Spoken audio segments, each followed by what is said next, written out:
네, 우선 뭐 이미지라는 것부터 말씀을 드리면 이미지는 내가 판단하는 게 아니거든요. 저를 딱 보셨을 때 어떠한 이미지가 떠오르시는 거잖아요. 그건 제가 만드는 게 아닌 거예요. 근데 저는 예를 들어 상당히 여성스럽고 뭐 상냥한 사람으로 알리고 싶은데 상대방은 다르게 보여줄 수 있습니다. 그래서 손해를 보는 사람도 있고 득을 보는 분도 계시거든요. 그래서 브랜드 이미지라고 하는데 내가 원래 가지고 있는 강점, 그리고 나의 가치, 그러한 부분을 있는 그대로 국민이 볼 수 있도록 만들어 줄 수 있는 것. 그게 전략, 이미지 전략입니다. 그러니까 자기 매력을 잘 드러내지 못하는 분들 계시잖아요. 공부는 상당히 열심히 하고 너무 괜찮은 남자인데 여자들이 몰라주면 안 되잖아요. 만약에 연애를 하고 싶은데. 똑같은 것 같아요. 그게 이미지 전략이고 정치에서도 마찬가지입니다. 보수정당의 가치, 보수정당은 이런 강점을 갖고 있습니다. 우리는 이러합니다. 라고 우리는 내부에서 알고 있는데 외부에서 전혀 모른다. 안 되지 않습니까? 어떻게 있는 그대로의 장점과 그 매력을 국민이 느끼실 수 있도록 전략을 잡느냐. 이게 이미지 전략이죠. 예, 당에는 또 그렇고 또 뭐 후보라면 후보도 마찬가지입니다. 예, 그러니까 우선은 강점을 드러내는 것이 가장 중요한 이미지 전략인데 저희는 조금 스텝을 달리 해야 돼요.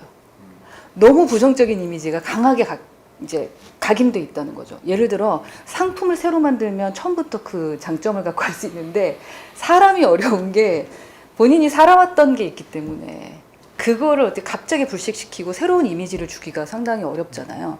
그러니까 기존에 갖고 있었던 부정적인 뭐 기득권의 꼰대 이미지부터 없애야 되는 거죠. 근데 그 없애는 게 너무 어렵거든요.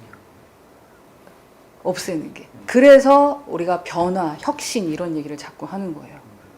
근데 참으로 재밌는 건 사람이 변할 때도요. 이제 이미지 컨설팅을 할 때도요. 제일 먼저 하는 게 그래서 외모부터 바꾸는 거예요. 그러니까 내가 할 수 있을까? 자신감을 못 갖던 분들이 외모 변신을 딱 했는데 사람들을 만나러 나가면서 우와! 왜 이렇게 멋있어졌어? 이런 얘기를 듣거든요. 그러면 내가 그런가라고 하면 자신감을 갖게 돼요. 그러면서 그러니까 예를 들면 뭐 행동의 변화든 그 사람의 커리어 관리든 여러 가지 자기의 관리를 해야 되는 것들이 하루 이틀 만에 되질 않잖아요. 예를 들면 선거가 우리 2년, 이제 1년 남았잖아요, 대선. 1년 안에 기존의 기득권의 꼰대 이미지를 바꾼다? 어렵죠. 그럼 뭐부터 해야 돼요? 우리 국민들이 딱 눈으로 봤을 때 느껴지는 것부터 해야 되거든요. 사람 바꿔야 되는 겁니다. TV든 어디든 무언가를 봤을 때 국민의힘이 바뀌었네 라는 게 느껴지는 시각적인 변화가 우선 저는 필요하다고 생각을 해요. 그래서 우선 봐야 해요. 그러니까 국민이 우리를 보게 해야 돼요. 듣게 해야 돼요. 그런데 자꾸 이 안에서 더 열심히 만들기만 하자. 그래서 우리가 짱 내놓으면 고객이 알겠지. 그 마케팅에서도 수많은 제품들이 그냥 수그러지고 없어져 버리거든요. 신제품 나와서. 마케팅이 안 돼서 아무도 안 봐주니까. 그래서 우리도 똑같은 입장에서 접근해야 된다고 생각을 저는 합니다. 네. 이번 서울시장 선거는 뭐 정권 교체라는 말도 하지만 정권 교체보다 더 중요한 건 힐링인 것 같거든요. 우리 서울 시민들이 상처를 많이 받았다라는 거예요. 이거 치러지지 않아도 될 선거였었고 정말 믿어왔던 시장에게 배신당한 거거든요. 그래서 우선은 믿을 만한 사람이어야 됩니다. 그 믿을 만하다는 것은 말한 것을 지키는 사람인가에 대한 그게 또 뭐 청렴하다면 청렴하고 공정하다면 공정한 그런 리더들을 찾으실 거라는 생각이 들어요. 그런데 지금 현재 두 후보 다 예전부터 늘 지켜봐 왔던 분들이고 그분들이 어떻게 살아왔는지를 우리 시민들이 쫙 보면 판단이 되는 분들이잖아요. 그 강점들을 살려야 될 것 같다는 저는 생각이 들어요. 예를 들어 오세훈 시장은 뒷심도 세고 또 안정감이 있다라는 거.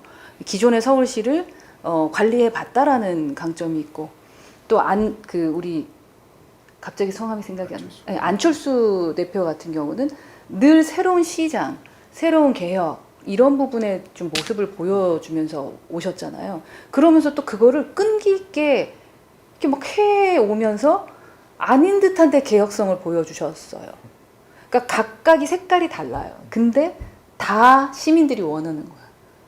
이 두 분이. 그래서 저는 이 단일화 할 때까지 이 두 분이 어떤 식으로 이 단일화 과정을 갖느냐에 따라 우리 당에 대한 시민들 그리고 국민들의 이 그 긍정성, 그러니까 긍정적인 이미지라던가 호감이 생길 거라고 생각을 하고요. 이 두 개가 합쳐졌으면 좋겠다라는 사실 생각을 해서 둘을 이렇게 어차피 저쪽 당에서 우리 당에 대한 부정적인 얘기는 계속 할 테니 그들과 싸우고 둘은 강점을 서로 다 나눠 가질 수 있는 그런 단일화 과정이 됐으면 좋겠다라는 생각을 해요. 그게 둘을 위한 전략이다. 네. 그러니까 박영선 후보가 본인 스스로를 차도녀 이미지라고 하더라고요. 그건 스스로 이미지 메이킹 했다고 저는 생각을 하거든요. 제가 기존에 우리 당이 그 차무남 이미지다. 예전엔 차도남 이미지라고 했는데 너무 차갑면서 무능한 남자 이미지다. 이런 얘기를 한 적이 있었는데 그걸 벤치마킹 하셨는지는 모르겠습니다만 제가 봤을 때 박영선 후보는 차도녀가 아니라 차무녀 이미지입니다. 예. 지금 오늘도 우리 윤희숙 의원한테 한 방 맞으셨잖아요. 예.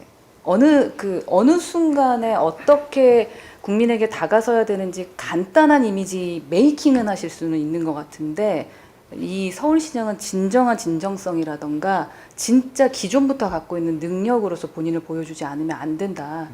예, 라는 말씀을 꼭 한번 드리고 싶다는 생각은 했었어요. 예.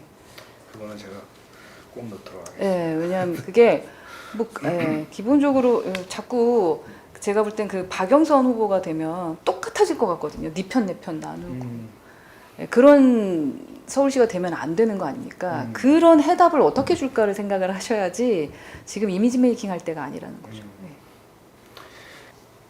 그러니까 개혁과 혁신과 변화를 주는 그런 이미지의 리더가 진짜 필요한 것 같거든요.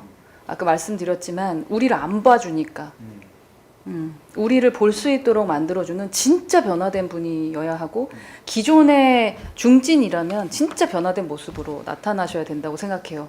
그거에 뭐 단계를 말한다면 우선은 국민이나 우리 유권자들에게 눈높이를 좀 맞출 수 있고 귀를 진짜 기울일 수 있는 게 필요한 것 같아요. 눈높이를 맞추는 것이 쉬워 보이지만 쉽지 않아요. 그냥 사진 찍을 때 그냥 이렇게 눈높이 한번 맞추는 것이 아니라는 거죠. 정치 뉴스만 우리 국민은 보는 게 아니라는 거잖아요. 그죠? 사회 뉴스도 보고요. 지금 게임에 대한 생각도 해야 되고요. 진짜 수많은 일들이 있는데 국민의 눈높이를 정말 맞출 수 있는 분이어야 된다. 그렇다면 내부에서 우리 의원들과도 원외 분들과도 당원들과도 진짜 눈높이 맞춰서 현장에서 얘기할 수 있으면서 들을 수 있느냐. 그러면서 문제를 해결할 수 있는 능력이 있으신 분이냐라는 게 중요할 것 같아요. 그죠? 듣고 막 이런 건 잘하는데 문제 해결을 못하면 안 되잖아요. 그래서 그런 문제 해결을 할 수 있는 능력자여야 하며 그 다음에 이제 마지막이 감각적인 소통이 가능한 분이어야 될 것 같아요. 요즘 세대들은 감각적이어야 되잖아요. 뭔가 참 세련되다. 얘기해보고 싶다. 저분하고는 진짜 차 한 잔 마셔보고 싶어. 정말 같이 콜라텍이라도 가보고 싶다. 막 이런 느낌 들 수 있는 좀 감각적인 그런 소통 능력이 있는 분이면 좋을 것 같다. 그래서 무엇이든지 도전도 해볼 수 있고 막 그런 거. 예. 그런 분. 그러니까 한마디로 이제 상당히 매력적인 이미지를 가진 혁신을 할 수 있는 변화된 분? 이어야 돼. 되게 어렵. 되게 어려워. 근데 그래야 되는 이유를 제가 처음에 말씀을 드렸으니까. 그럼 아니면 뭐 맨날 똑같다고 느낄 것 같아요. 맨날 똑같다고. 의견도 좀 주세요.